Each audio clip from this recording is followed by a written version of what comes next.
Welcome everybody to the role of educational institutes in the prevention and treatment of drug and alcohol addiction. We appreciate you guys coming, and we're having a nice panel discussion today. And my name is Dr. Kathy Walzak.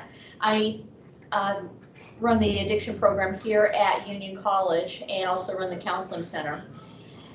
And what I will do first is allow everybody to introduce themselves and our distinguished panel. So, Martin, you want to go first? Sure. Marty Green. I am the Assistant Dean for Health and Wellness, and I direct the Thrive Counseling Center at the University of Pikeville. I'm Marcia Hawkins. I'm president of Union College. I'm Beth Rushing. I'm president of the Appalachian College Association. And I'm Susie Mullins. I'm the program director for the West Virginia Collegiate Recovery Network. And we thank you very much for being with us today. And what I'd like to start with is to just talk about the collegiate recovery programs and to see what are you guys doing right now. So, Susie, you want to start? Sure. So in West Virginia, we have about 14 schools that have either established collegiate recovery programs or collegiate recovery programs that are in some stage of development. And what I do is at Marshall University, we have the Center of Excellence for Recovery, and under that we have the Alliance for the Economic Development of Southern West Virginia. So I know that's a big mouthful. The Alliance received a state opioid response grant a few years back, and we work with the schools that are part of that alliance for the Southern Economic Development of Southern West Virginia, which is now 10 schools, and we have a couple of private schools that are in that alliance now. So we provide funding for peer support specialists, and those peer support specialists, their role is to establish and support collegiate recovery for students, faculty, staff that are in or seeking recovery. And for us, our definition, and this started with the first collegiate recovery in West Virginia back in 2015, really inclusive and encompass not only substance use disorder recovery, but trauma, anxiety, disordered eating, a much more broad interpretation of recovery than the original collegiate recoveries that started back in the 70s. I would think that would be very useful, as to having kind of that all-encompassing collegiate recovery, especially with our Appalachia region with some of our smaller schools. Beth, can you? Yeah, so, well, I was just going to speak especially to eating disorders. So, because one of our students recently did a study and saw with a natural experiment when COVID started, she had started collecting data on her campus, and then the pandemic happened, and then she was still collecting data and saw a huge increase in eating disorders, and especially eating disorders among athletes. Mm-hmm. And in the Appalachian College Association is a consortium of 34 private colleges and universities in Central Appalachia, and Union is one of them. But we know from conversations that we've had that substance use disorder, it's kind of hidden in in many respects, but not on every campus. And so Kathy can speak more to that, but it's a huge issue, and the full range of needs. I think I like that more comprehensive definition of substance use. And also people who are impacted, so the loved ones. And we have so many young folks who have grown up with substance use in their families, and as we move further into the future, there's going to be even more with the students who have grown up in foster care or kinship care, because we heard about some of that this morning. And where I'm from in West Virginia, we have, I think it's now over 7,000 children that are in foster care, and that doesn't include ones that are unofficial, living with family members as a result, mostly related to parental substance use.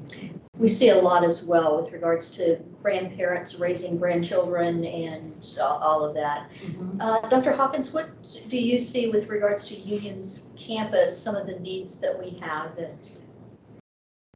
Well, I think especially past the pandemic, but not just about the pandemic, we've seen you know, a lot of loneliness, a lot of isolation, a lot of anxiety around what's going to happen next. Or I know just in the early days of the pandemic, when we started getting cases, I mean, students were actually scared. I mean, scared.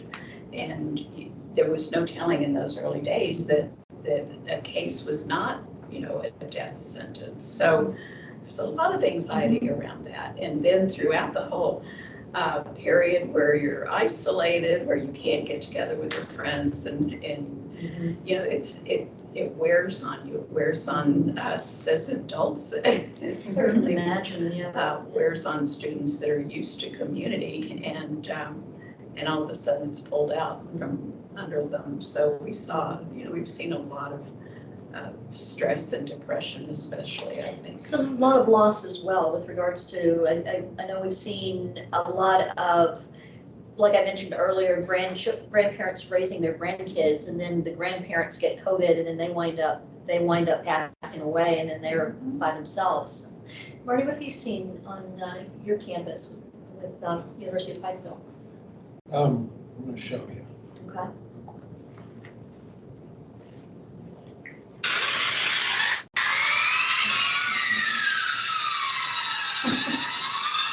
Isn't that obnoxious? Right?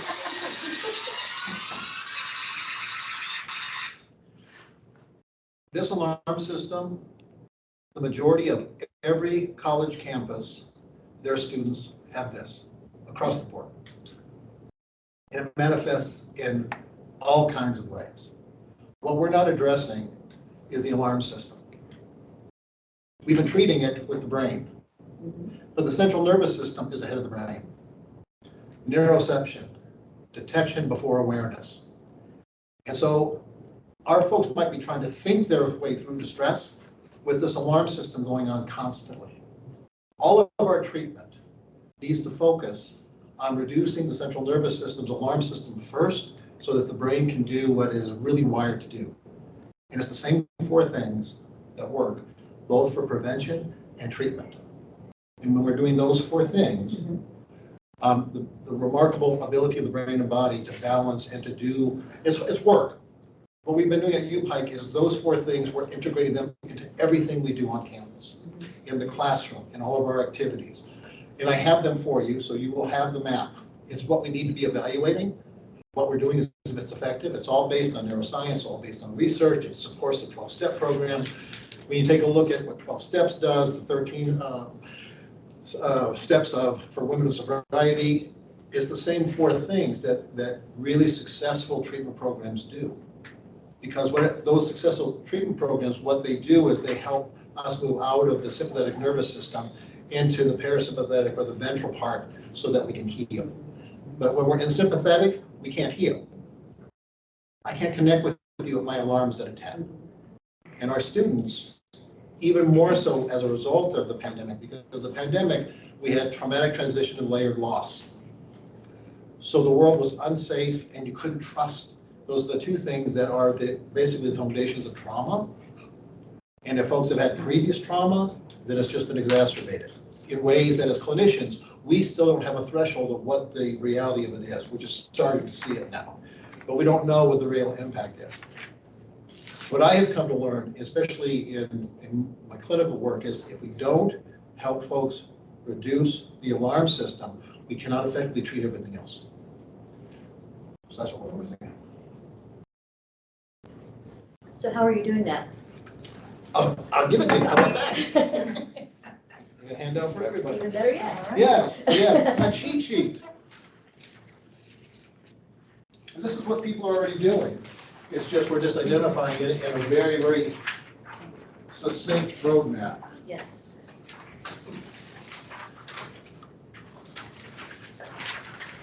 I think it was Mr. Wilson said he wants to put things in people's hands, so I'm modeling that right now.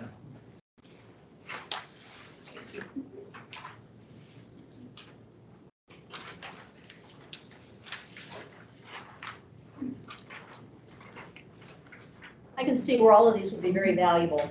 Well, that's what people are doing. Well, we have to make connections. Yeah, Well, when you take a And- look at all the various, everything, all of our speakers, the first thing they kept highlighting is the need for connection, right? When we are having healthy connections, when we are involved in things that push ourselves to grow, push us outside of our comfort zones, education, employment, all these kinds of strategies, that kind of falls into that category. Replenishment, not distractions. Typically, folks are using distractions to try to ease their distress, which then just leads to compulsivities. I know we're talking about drugs and alcohol, but there's 8 other compulsive behaviors as well that we're wired for. The only thing that helps true replenishment with the central nervous system is movement, creativity, meditation, mindfulness, prayer, however folks identify those. Those are the only 3 things, those categories. And there's hundreds of things under each of those. Those are the only things that help the central nervous system not be sympathetic. And then the last thing is self-care is the ultimate form of self-empowerment. So when we're talking about getting people housing and kind of Maslow's hierarchy of needs, that's that. So if we take a look at all the effective programming we've heard, they're doing these 4 things, right? And so it's the care paradigm. But these are the only 4 things that help the central nervous system. So at UPIKE, we're incorporating this into everything that we do. So we want our campus to be a wellness campus, but what we're doing is we have a high percentage of complex trauma and chronic trauma. I think a lot of institutions have that, and we don't really have an accurate percentage of how much because it's very rarely reported. But these 4 things treat trauma. They also treat folks who are in stages of recovery.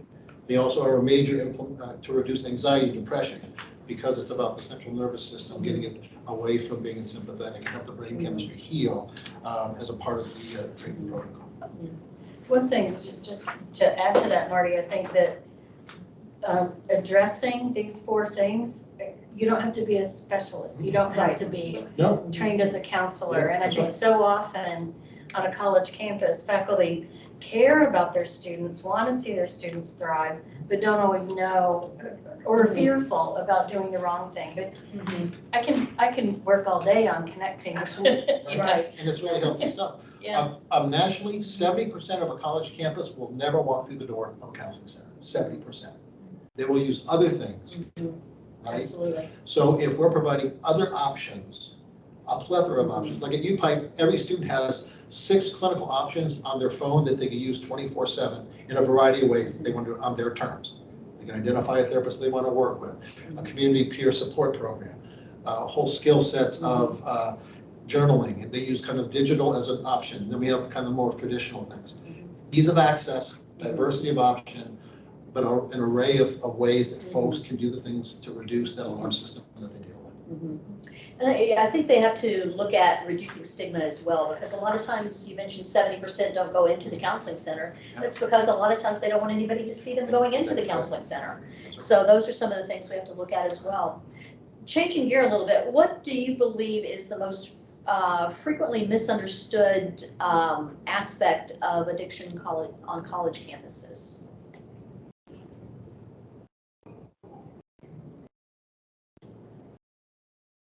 The most frequently misunderstood. I think it would be the focus on drug and alcohol. And I know we had a grant, the Appalachian College Association had a grant starting in 2020 where we had 4 campuses evaluating collegiate recovery programs.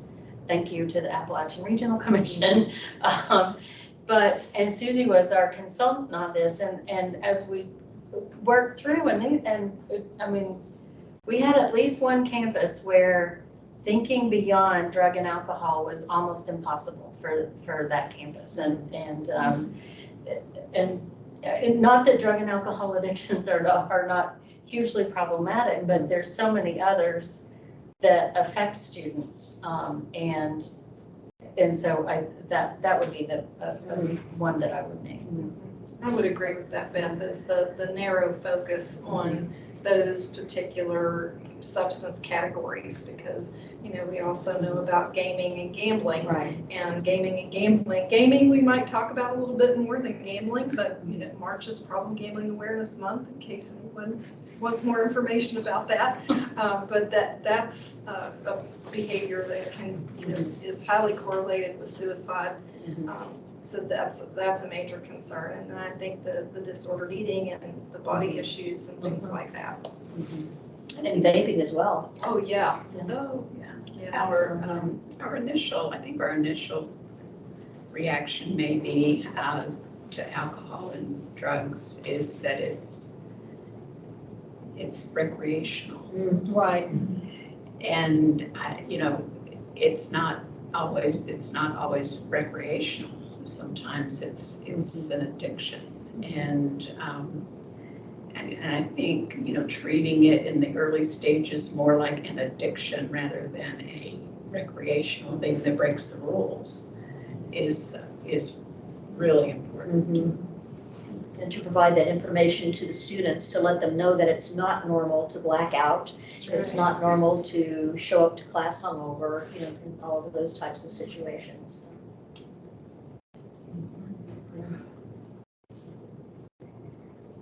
I love this focus on growth mindset. I do too, yes. That's one of the things that I think we can all agree on focusing on campus is that growth mindset. What are some barriers to getting the help for addictions on campus? What do you think some of the barriers might be? HIPAA. Yeah, definitely. HIPAA could be a problem. Yeah, FERPA as well, yes, FERPA. yeah.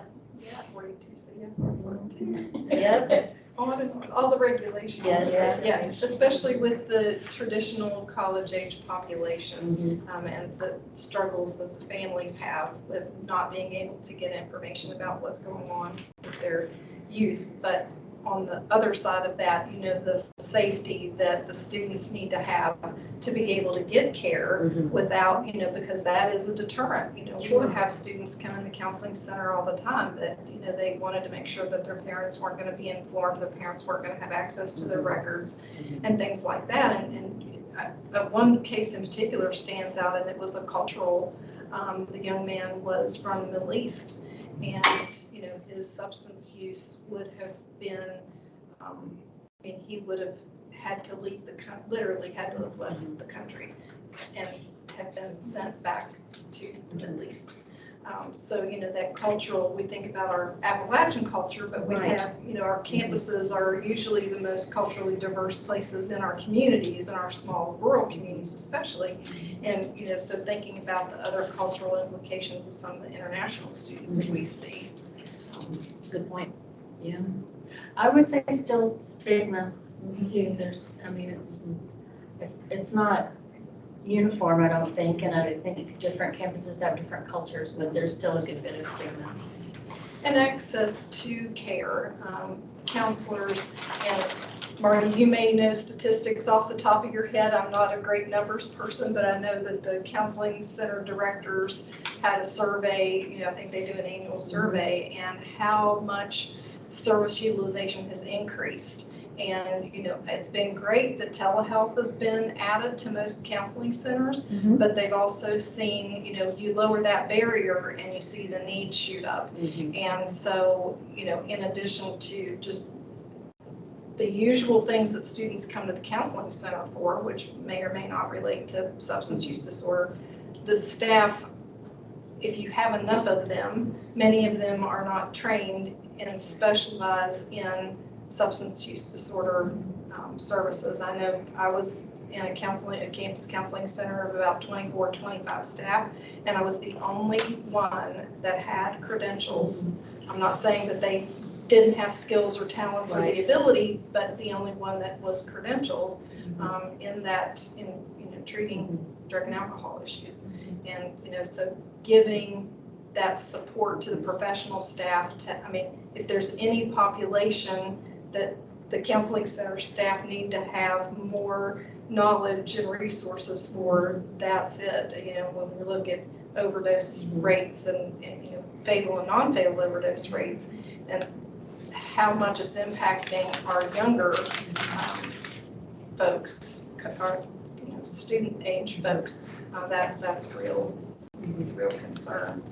So, sometimes if you don't know what to do about something, you don't ask the question. And, so we don't have a wide implementation of SBIRT, lots of those things, because, if you don't ask, I mean, if you ask the question and the problem presents itself, then you have to do something. You can't ignore it if you ask the questions. Yeah, I think you brought up an excellent point as well, that people have to be trained, to be able to recognize that. There's been multiple times when I've seen people diagnosed with depression or anxiety or schizophrenia or even something like that, and it's drug and alcohol. And that's what it is, and they get put on medication for, maybe permanently, and they really didn't need it. So. And that is the first thing the Yeah. DSM says before Right, you make it any is. other diagnosis. Exactly. You have to rule out, drug and Medical alcohol. Drug and alcohol. Yeah. Well, look, crowd participation, when you think of movies that depict a college and university drinking, what movies come to mind?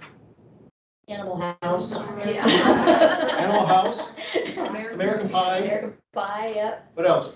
House Bunny. House Party? Yeah, House Bunny, yeah. Yeah, okay, House okay. Bunny, yeah. Yeah, Neighbors. what's that? Neighbors, yeah. Neighbors, Yeah. okay, yeah, all right. One of the major barriers is the societal's permission that this is your right and time to do it. Mhm. Because when I ask, even today, when I ask college students, some of them say Animal House. They weren't even a twinkle in existence, yeah. right? Yes. But this kind of these movies that are kind of these iconic representations of, when I go, this is what I get to do. Exactly. And that's a huge barrier, And right? it's that expectation. Yeah, Yeah. So that's something that we need to give permission not to. So that it's okay not to drink, it's okay not to use drugs, so. And that period of your Yeah. life and Yeah, that physical proximity of the campus is like exempt from Right, all from reality, all the yes. rules of reality. Mhm. and when you get peer messages, is you're not gonna have any fun if you don't do it. Yeah. This is where fun, this is kind of where it happens, and so. I was once on a campus where the college song referred to the closest bar. Oh, yeah. It's very remote. I went to college, we had two bars, we had night class, these were two bars, night class and the library. So when the parents called, it says, oh, your daughter's not here, she's over at night class, or she's at the library. So those were the names. So, what questions do you guys have?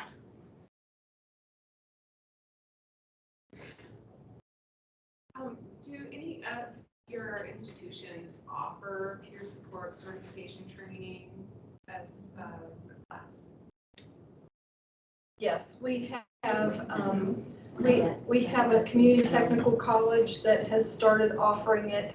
I don't think the class is an accredited class. It's kind of an extra credit. That's something that we want to work on, but there is a school out in our Eastern Panhandle that does offer college credit for it. So that's something that we would like to see further developed. And this past year, the Center of Excellence for Recovery received a grant, and we were able to bring a trainer in from Virginia to build our training of trainers, because that was one of the issues I was finding just with the peer support staff that I was hiring, was trying to get them the basic, usually it's a 35 to 40 hour course, CCAR and some of the others.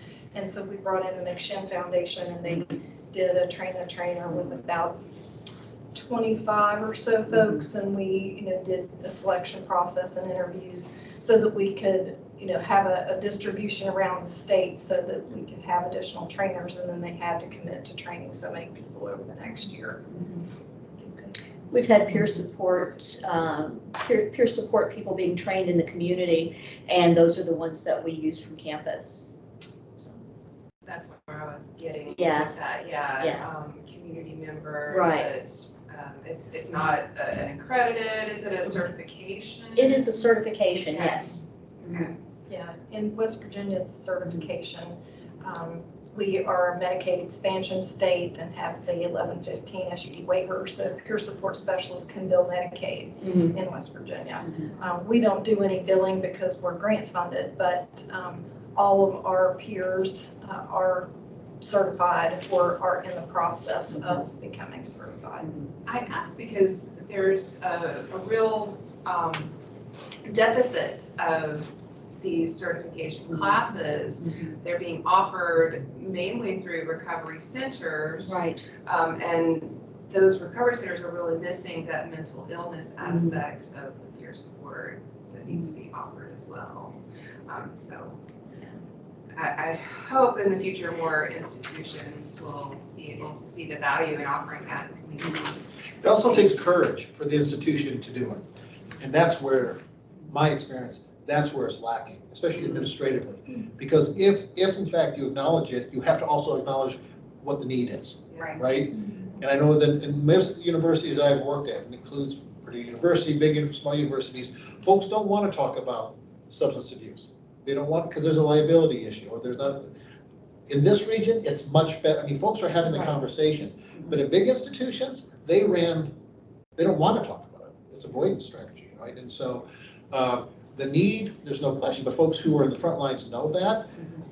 But folks who are the decision makers, there's more of them that would rather not talk about it than those that do. And that's also a real challenge. Thank you for the question. From my experience, I just got certified as a peer support specialist. Who we went through, it was very scary. We went through a recovery center and they're pumping them out. Like people who were Yes. training us were only 90 days in their own sobriety when they were trained to be a peer support specialist themselves. Yes, So I've to seen me, that, yeah. we're needed. The profession is very much needed in helping those who are in addiction. But the way that we are getting trained and put out there is dangerous. Somebody's going to get hurt. It's yeah, and you've got somebody 90 days in recovery. On their, yeah. Yeah, that's pretty Yeah. new.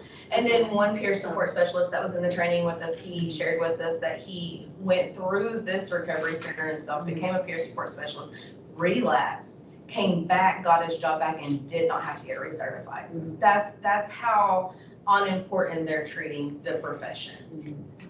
Did you see like, Prices. an increase of it, I guess, when they started allowing Medicaid to bill, or I guess billable through Medicaid, did you all see an increase of people wanting To train and train and Yeah, and in fact, I mean, in West Virginia now, they've transitioned to requiring the ICNRC credential if the state is an ICNRC state. And that, you know, a lot of centers can't hire people unless they're already credentialed. And you have to have, you know, been in recovery for at least 2 years and have the hours and supervision and all of that. yeah.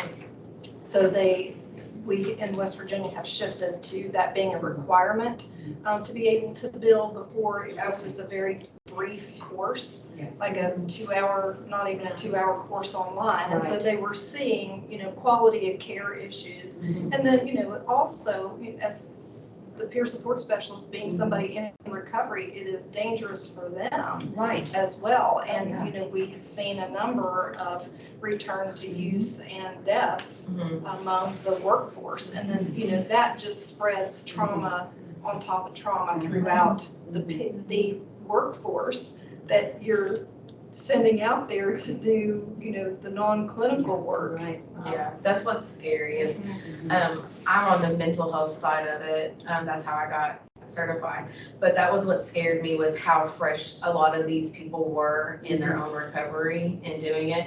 And when I filled out the application, that was a requirement. And we did do 30 hours of training. But I was seeing that the requirements weren't actually getting met even in that room alone. And that was really frustrating to me. we had, I think, one day that we actually learned like mental health issues, you know, like an actual class setting. The rest of it was, excuse my language, glorified recovery meeting, pretty much. So, And like you were saying, it's, an addiction is engulfed in so many different things. It's not just the addiction itself. And that's not getting touched on in that training, which is really scary. So hopefully we can start to match up to where West Virginia is, because it's needed, but it's scary on how it's getting delivered. Yeah, and I think that's one of the things is that they are kind of watering it down in Kentucky because there is such a need for more people. Mm-hmm. But again, we need more people that are qualified and more people that can do what they need to do. Yeah. So. I know you kind of touched on it a little bit of just the barrier of in higher ed of acknowledging the problem and that was probably already the answer, but what would you say is the biggest barrier to, as far as spreading the word on campus about outreach and prevention? At least I can speak to what my experience has been. And again, it comes down to stigma. And also, I'm trying to think how to put this. I just don't put things very gently. The difficult conversation folks don't want to have, right? I mean, like U-Pike is an open campus, right? So we're going to have much higher percentages of all kinds of things that, over the national average. And that's not mean that we shouldn't do it. It just means that we have to be ready and have the services there. And are we willing to invest in it? But most institutions, they have a reactive model. We want to make sure nothing bad happens rather than how do we prevent it from happening at all, right? So like the gentleman said in the previous thing is, how do we stop folks being tossed into the river, right? And how do we look at it from that mindset, a proactive mindset, rather than kind of a reactive mindset? And so stigma and really a true investment in looking at it from a proactive lens rather than a reactive lens, from my experience, those have been the two biggest barriers. I would just add too, I think it's leadership is so important, and the lack of understanding that addiction is a brain disorder. I mean, I can't remember which speaker or multiple speakers have said that today. It's Dr. Moody, Yeah, but a lack of understanding of that and what that means, and then treating substance use as a we punish that behavior. It's forbidden on so many campuses, and so it becomes a conduct issue rather than someone who needs treatment, Well, right? it has a society too. Mhm. A conduct issue, we're going to put you in jail, we're going to do this, we're going to do that. Yeah. I think a big barrier on campus is, you want somebody who wants to get healthy, but doesn't want to give up that escape. Right. Right? So how do you do that? How do you show that there are other ways? That's why I love the growth mindset thing. That's why I love this connect relationships and talk about self-care. And, we've got a couple of programs on campus that are kind of built into the different things that we do here, that it's not overtly anti-drugs, it's taking care of yourself, and kind of growing as a responsible adult and Absolutely. all that. And that's why we have them here at college. That's what we want them to lead with. Exactly. And it's that strategic prevention framework. So, you apply that on campus. We, talk about it out in the communities. We also have received a grant for the collegiate strategic prevention framework, which is a whole framework with different environmental strategies and, those barriers, stigma, something that we came up with because we were having, part of it was we need to raise awareness about what collegiate recovery is and what we have available and trying to use collegiate recovery to build that community. So we came up with a project named Be the One, and it's a bystander intervention, and it has several different parts. And the Be the One is a positive strength-based approach. It's bystander intervention for some of these things, which is something campuses relate to. That's a strategy that we use with violence prevention, sexual assault prevention, and all that sort of thing. And so the different components of that, we have a recovery ally training, which talks about how to be an ally for people in recovery and addresses stigma, and has, it's about an hour and has 5 components that, talk about what is SUD, et cetera. And then we have our naloxone training. So we do tons of naloxone training on campus, and that has, I think, been a great conversation starter, and then making naloxone available on campus, which we did originally with something called the Nalox Box. Now we do it via the One Box, which was created in West Virginia, which I'd like to show everybody. And then we just recently have another module called Safer You, which is strategies, awareness, and fentanyl education resources. And all of these are available asynchronously online that people can go to the website and take, anytime they want to. Or we have folks that are trained to deliver it in classes or via Zoom.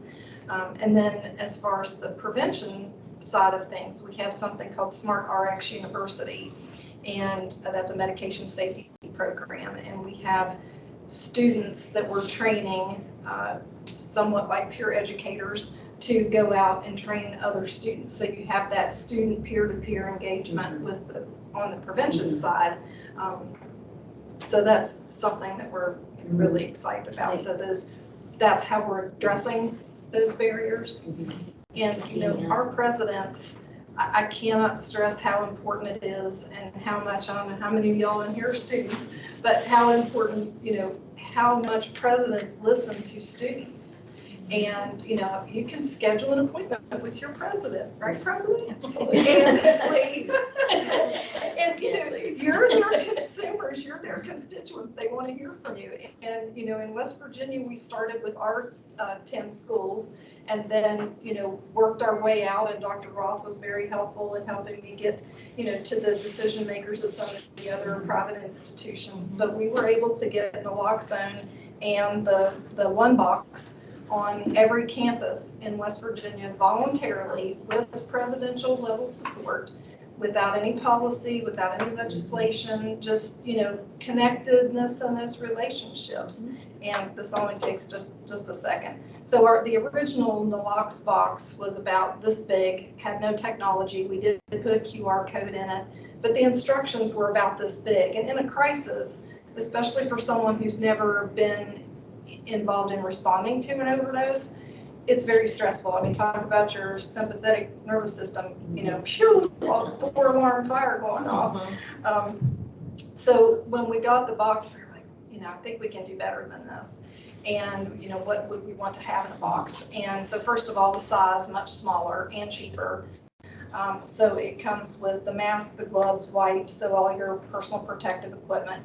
It does not come with naloxone, and that's partially because of state laws, and it is a prescription medication right now, even though there are standing orders to be able to get it without a prescription, and hopefully soon it'll be over the counter. And of course, call 911, because that in most states, that's what activates the Good Samaritan law, which protects people, from civil liability. You're responding to something the best you know how. And then the training piece was, part of a big hang up of people being able to carry naloxone is the law says you have to be trained to administer it. So this has a video screen and First off, let's take a deep video. breath. Step number 1 is to check to see if somebody really is. And in 60 seconds, it goes through all the steps to reverse an Or you can overdose. use your knuckle. Primero que nada, respire In a Spanish mode, El primer paso es asegurarse de que and then also a the training first thing mode. that you want to do if you come across someone you think And so that training mode for us meets all the criteria that are part of the state law for the training. And so we've deployed this in all of our institutions in West Virginia. And, so when we demonstrate this to the student affairs and to campus police and RAs and athletic trainers and coaches, when they see the video, they're like, okay, I get it. The technology transfer, the learning is very simple. It doesn't take hours to get somebody up to speed on how to do this. It's a very simple process. And we just saw resistance drop dramatically with having that piece built into it, because literally you just listen and watch and go through the steps.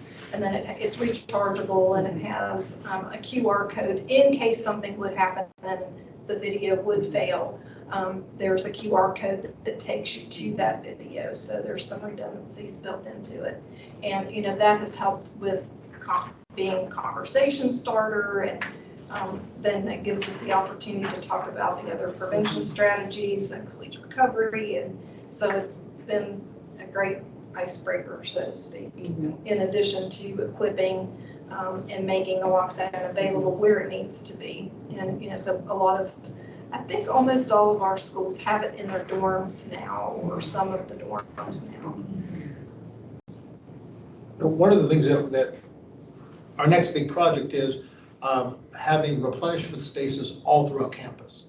You know, where we're going to have sensory decompression rooms, creation rooms. Folks, even student wants a place where they can break cinder blocks. We're looking at that one, Jesse. But in every res hall, in every space, there's places that students can go to decompress, to replenish, so they can help their alarm system. Because I can tell them all day long, here's all these kinds of things you can kind of do. I think campuses need to have them very available, literally littered all over their campuses, so students can easily access them 24/7, right? And so we have a couple of rooms that are going to be, they have mixing boards where they can create music. Because we're going to make sure that they're kind of an equal movement-oriented, creativity-oriented, mindful meditation prayer all through campus where folks will have multiple choices. We're going to have it for our faculty because they're as stressed, if not more than our students. They need to be doing this as much as anybody. And so, but having physical places for folks to do and having ease of access, because that's also can be a real barrier. Absolutely. Where do I go to do it, right? We've also worked with our residential services and our IT that all the things that are coming out, they'll say, here are the connection-oriented kinds of activities this week, and they'll list everything. Here are the replenishment options, where they're using the language as connecting with the activities, so folks are starting to develop their own lexicon, right? That this is kind of how we're doing it. So it's a campus-wide effort to prioritize each other's wellness. I think that's one of the keys, is to make it a campus-wide effort. It has to be, otherwise it's not going to work. I mean, we have every one of our people that are working toward wellness and health, so I think that's really good. So, Is it too early, Marty, to speak to successes you've seen? Our conduct issues reduced by 93%. 93%. Wow. 93%. Wow. Yeah. But you only had the two.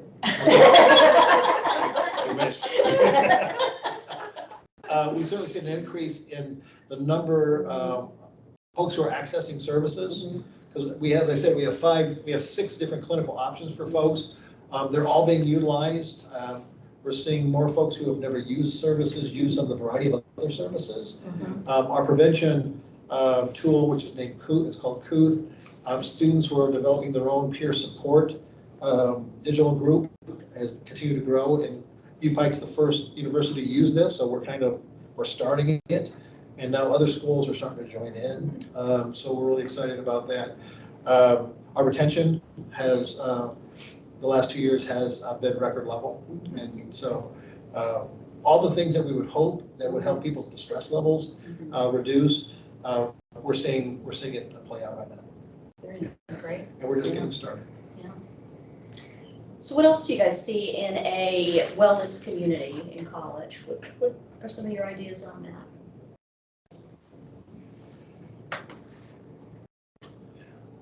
I know that one of my areas is also for staff and faculty. I have a proposal to the president that I want folks to carve out 90 minutes a day as a part of their work shift to replenish on campus in a way that they want to do it, right? And the research backs it up that when people are replenished, they actually don't work less, they work more. Right. Absenteeism goes off, retention is better, you don't see the turnover, the exiting of systems. Our HR director was instrumental this past summer doing a 32-hour work week for the summer that was wildly enjoyed by the staff, and the research kind of backs it up. So our focus is not only our students, but we have to make sure that our staff and our faculty are well. Right. So that they can then interact with students, because if I'm anxious, students feel my anxiety. Right. And then I feel their anxiety. Then all we got is a room full of anxious people trying to learn. And that just doesn't work well, right? And so we know that when folks feel better, compulsivity goes down. Folks are less likely because they have all kinds of ways to channel and replenish rather than escape through distress. And so we need to have it campus-wide. So we're also looking at more at a macro level of how do we prioritize wellness with our faculty and staff as well as our students. And how do you build it in? How do you make it sustainable? How is it not just, let's just try this and see what happens and then it goes away, you know? Yeah, if systems say, yeah, we've heard this before, we don't trust you, the trust isn't there, I mean, it's right, I mean, it's like. Well, that's, To have real cheerleaders. Yeah. On campus, and it's not just from one office Right. down. It needs to be all offices at the same time. Yeah. absolutely. And consistent, that you Consistent. say what you're gonna do and you do what you say. And make it a positive experience as opposed to anything punitive. So, I think that's hard on a college campus because a lot of people, I mean, there's still this stigma behind mental health, right? Now we've got a counseling center. Oh, They're sure. trying to get everyone on board about how important that is. The faculty, staff, students, everyone who works on campus. It's not an easy thing to do. yeah. No, I still have people that call me from campus and say, listen, I've got a student that needs to be seen because they were caught drinking and we're punishing them, so they need to come and see you. So. Yeah. Yes. And most of the resistance is anxiety, Mhm. right? Oh, I absolutely. mean, it's that alarm system that we're certainly noticing that our students are, inundated with. But it's the same thing that we're experiencing on college campuses and with faculty, administration, it's across the board. And so that's what we're running into is this perpetual alarm system that truly is the unspoken pandemic that's been building for a while. And it's the anxiety that's bumping into each other that's really, really sabotaging momentum. And that would be expected. And it makes it challenging. I've started a lot more meetings now with, okay, first, take a deep Definitely. And I tell you, you can see the, the anxiety or the, okay, we're here and we're doing business and, oh, okay. People just kind of, I mean, it's very We keep running and superficial, running. but it works. It's It worked does. lately. It does. What else have you tried that works?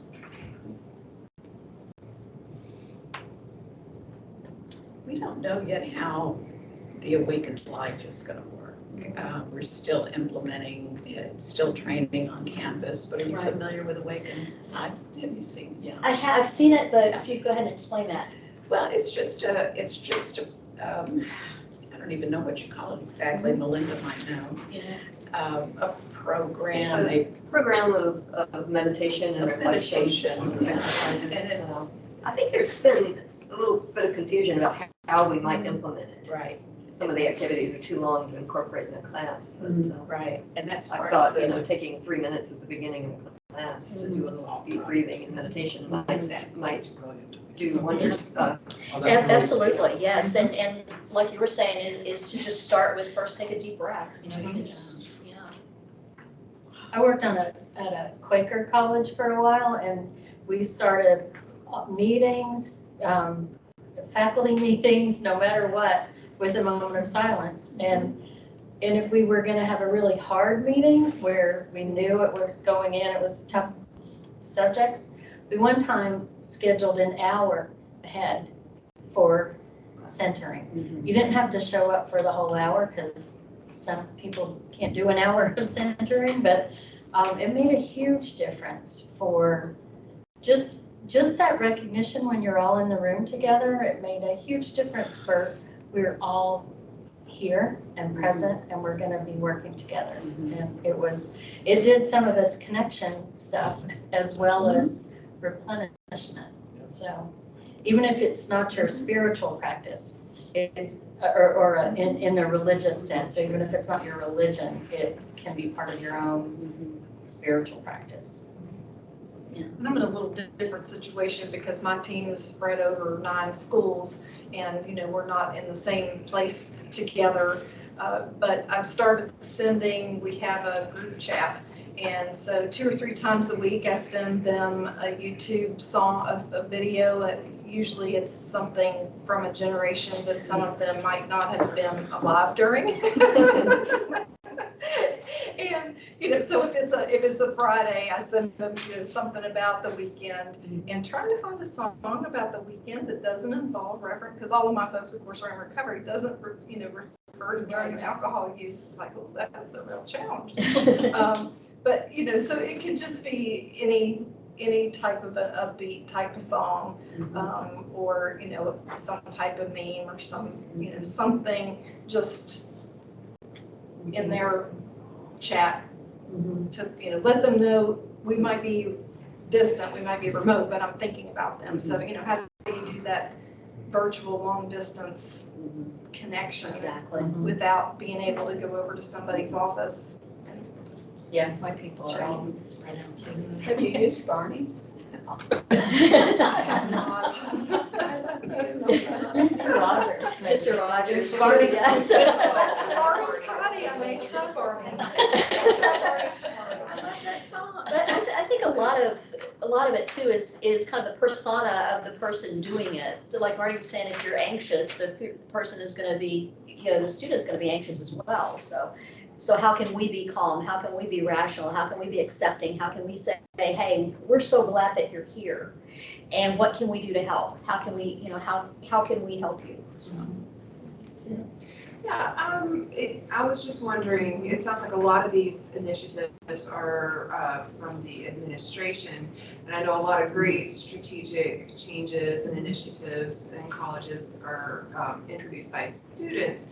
What sort of feedback are you getting from students? Do you have any coming to you asking for more of these care programs, mindfulness programs, or recovery initiatives? Well, let me just say that I think I can say, and Melinda will correct me if I'm wrong, that ideas come from faculty. Don't they? I mean, most of these ideas come from faculty. And when I think, certainly they're, I hear a great one, I'm like, yeah, run with that, And the faculty are closer to the students than anybody. Sure, I misspoke. I mean, the adults. Okay. And ideas will come from our clubs and organizations, and the chair of each one of those sits on the activities board, and they all talk about what's going on, and ideas come up to Student Government Association, to Student Life, and kind of bubble up, from that. But the ULEAD program that we're implementing is training all of the heads of the committees and things, and offices, coaches, students, everybody to be like role models for their peers, and kind of guides for their peers, and listening to their peers, and what's up with you kind of thing, and how do we get you what you need, and what is it you need, and all of those things. I think we're a listening, I hope we're a listening campus. What kind of feedback are we getting from students? I think it's a good question. Yeah, definitely.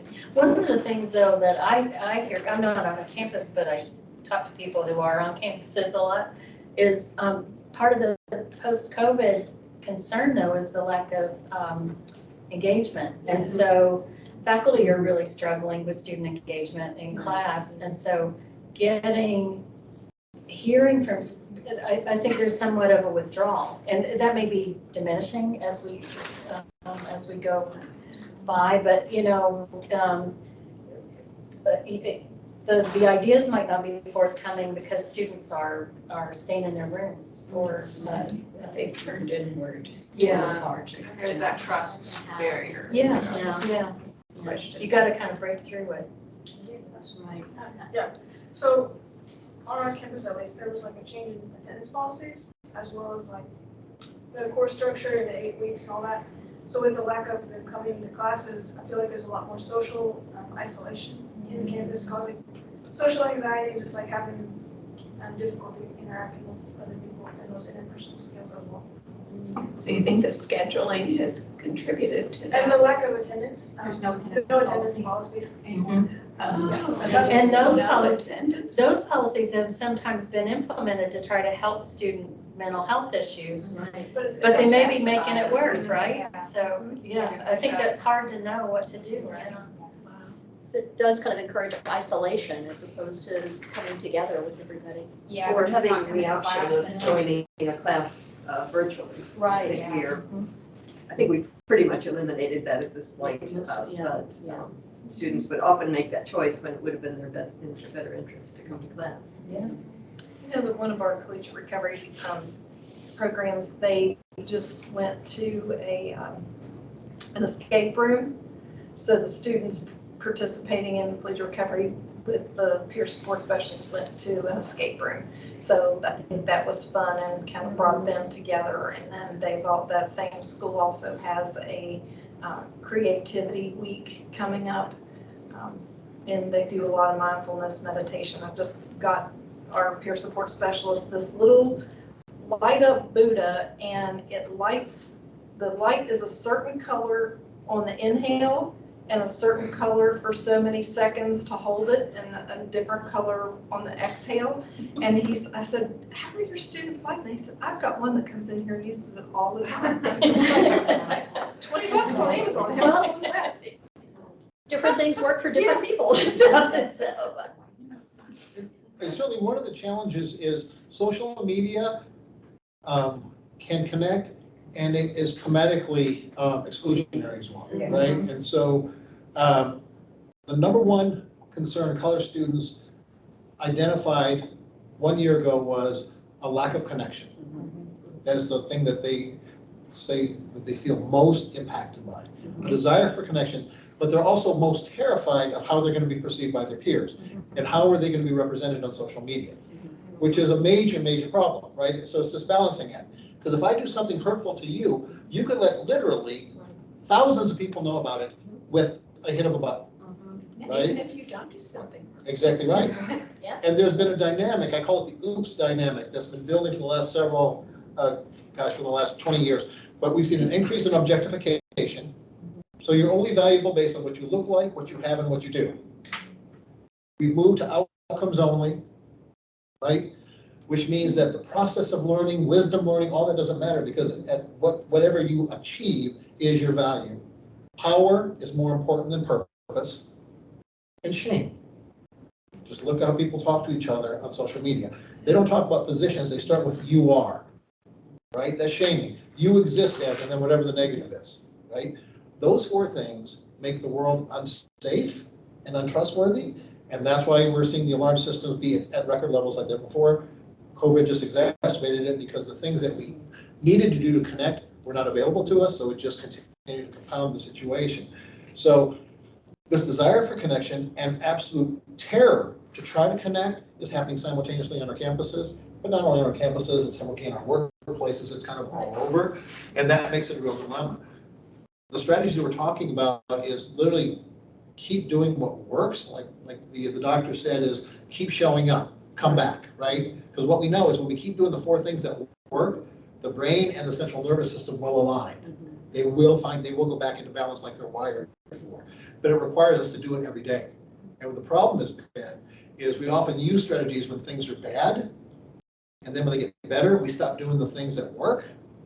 It is one of those things like, just like in recovery, you keep doing the things every day that work regardless. This is the same process. absolutely.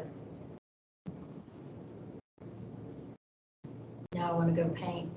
Yeah, great. Creativity, very good for you. Yeah. Yes, Yeah, definitely.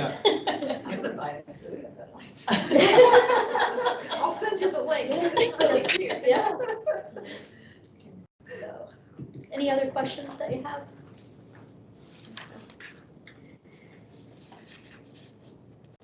What do you think about, ideally, if you had, like, quote unquote, the perfect campus for these things, what do you think that would look like?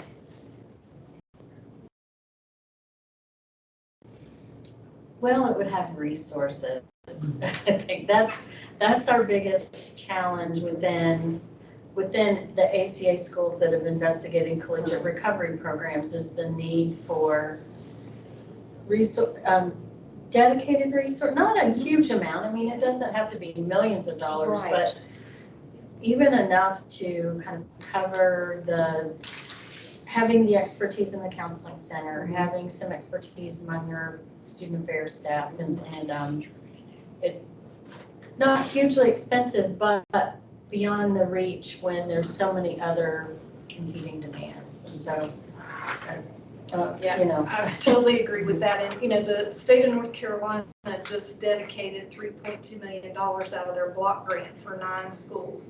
When I looked at how much that was per school, one school's getting $500,000. And I'm like, I'm like excited to have $60,000 to fund my peer specialists. And, to think about having $500,000 for one school, oh my gosh, that just, blows my mind. But, That would be wonderful, yes. yeah, with something that we're looking at to try to access additional resources is the drug settlement funds. Yes. And, we're working on a template letter to give to our presidents to take to their county commissions. And I'm not sure how it's done in Kentucky, but in West Virginia, there will be this board at the state level, but then the counties receive a lot of monies directly. And so because, schools are part of the county, we're hoping that they will have, the presidents, I'm hoping will have some influence with the county commissions to be able to go and say, please, dedicate, if you could get $100,000 a year, you could hire a peer support specialist and have a little money to do some programming, because that's the other thing. Some of our schools don't have any additional funding for programming. So if they wanted to go to an escape room, or if they want to order pizza once a week and have, students come in for lunch, that's not really something that they can do without having to have a bake sale. Yeah. And, we don't do that to any other population. We have veterans, dedicated veterans centers and services. We have other special populations, I guess is the best way to put it. And we don't expect them to figure out how they're going to be funded. And so to me, it's an equity, really discrimination type of issue that needs to be addressed. And, and most of our students don't go apply for benefits through any type of disability or vocational rehab. I would imagine a lot of them would be eligible for those types of things, but they don't apply for those. And so then that cuts them out of some of those additional benefits and accommodations that they can get in other resources. But, they just shouldn't have to go to that extreme to get the support that they need. And, when you look at statistics around, students who are in recovery and their grade point averages and their retention rates and graduation rates, they're above the average student in all of those things. And so convincing administration that this is a population that you want on your campus, this is a population that you need to be reaching out to and helping in terms of getting some additional scholarship funds and things like that, to, and engaging alumni, engaging parents, because there are a lot of folks who, they develop their substance use disorder during college, and they get into recovery, and they know that this is available, that they will give. There are schools that have $1 million endowments from, that have been raised, and so they really don't have to worry about the income down the line.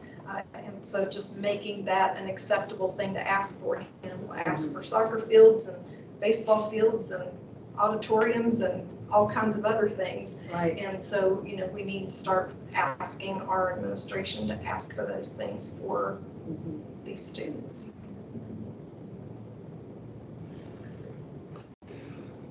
Optimized wellness.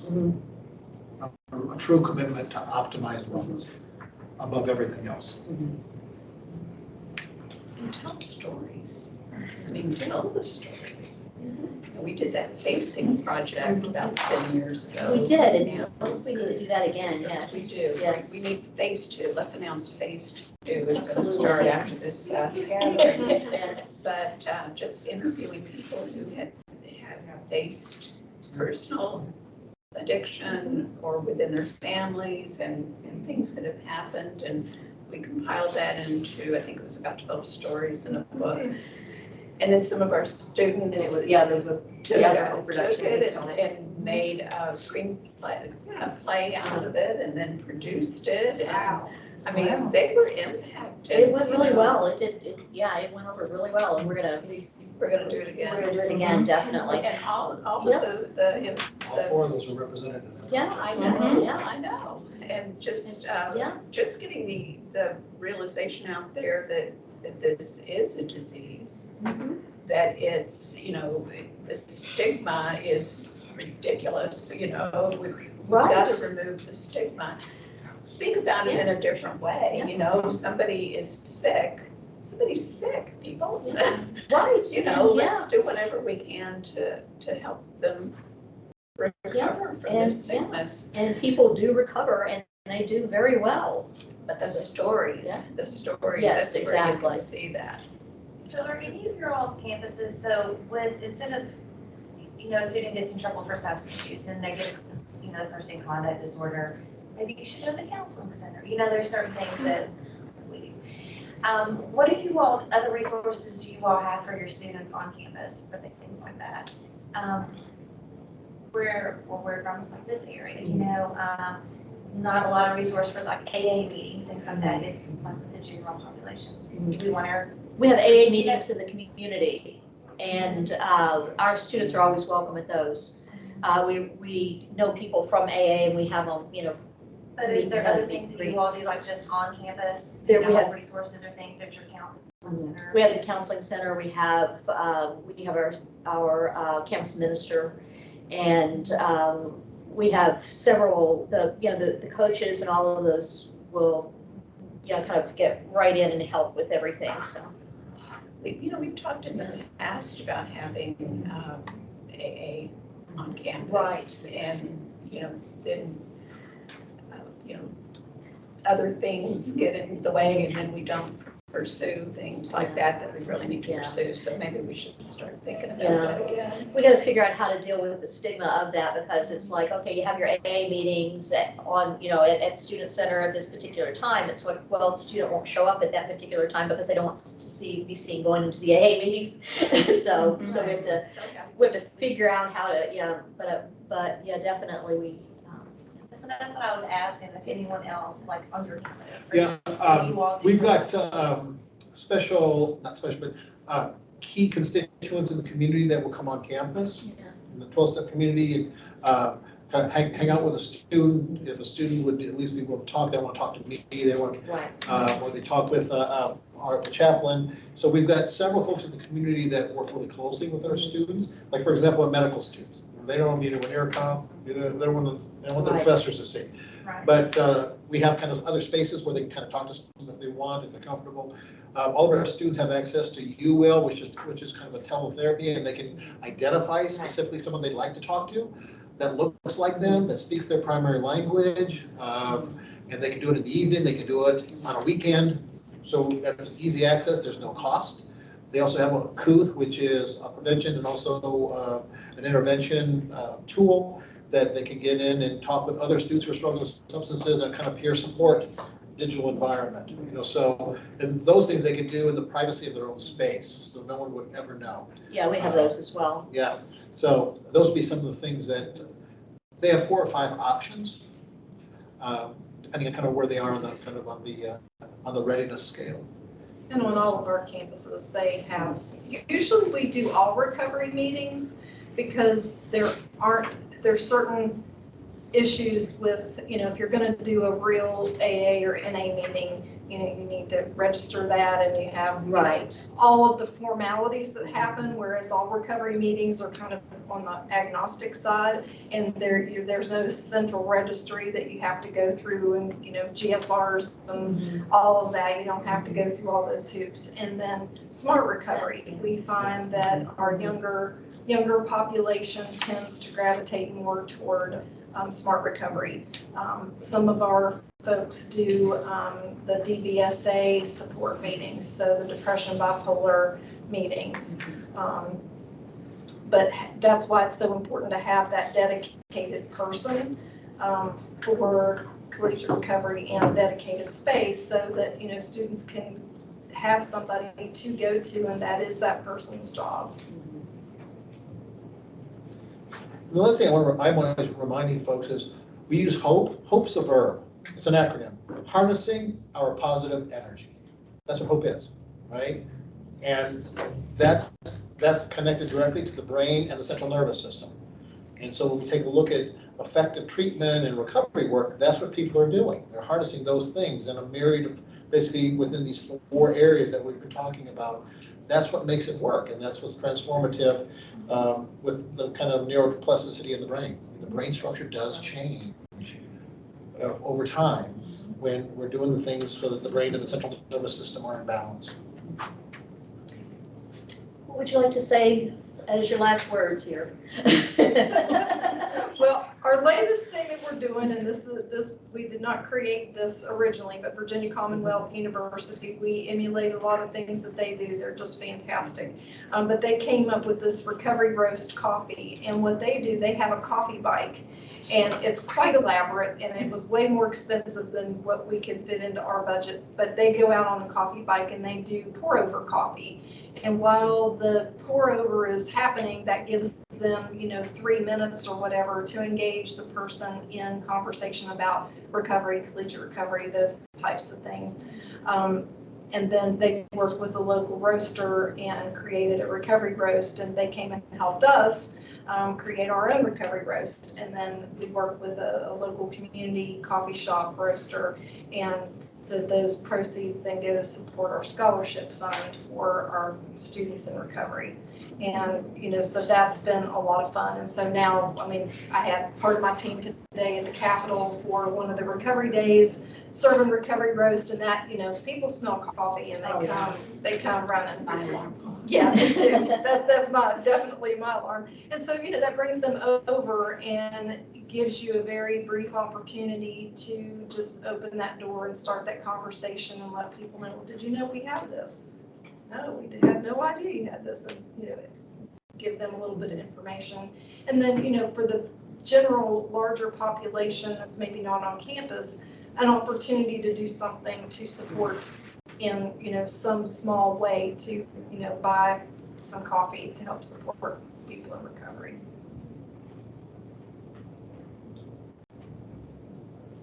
Thank you.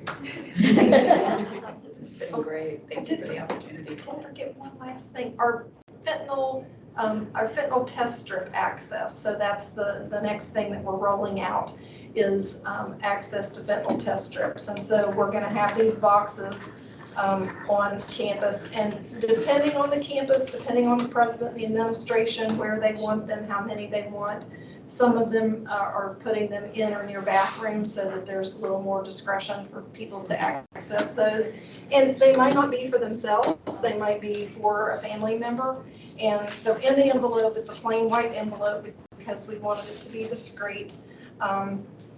We have our card that has a link to our course, but then also a link to the Never Use Alone website and phone number, because if someone is using and they're using alone, they can call this number and there's somebody on the other end, so that, if something would happen, they would be able to alert emergency response. And then on the back, and we use the new Dance Safe fentanyl test strips are the instructions, and then some additional resources about the other components. And then we have a centralized call number for all of our help lines in West Virginia. So we put that resource, and then campuses can put their own resources, so collegiate recovery, counseling, et cetera. And then the other thing, I think the school left line. We put in 3 test strips and a microscope, so that, we can address the harm reduction side of things and increase folks' awareness to, being safer if they are going to use. Well, thank you so much. We really appreciate you guys giving your time today and giving us all this good information. And thank you guys for being here. And we will see you next time.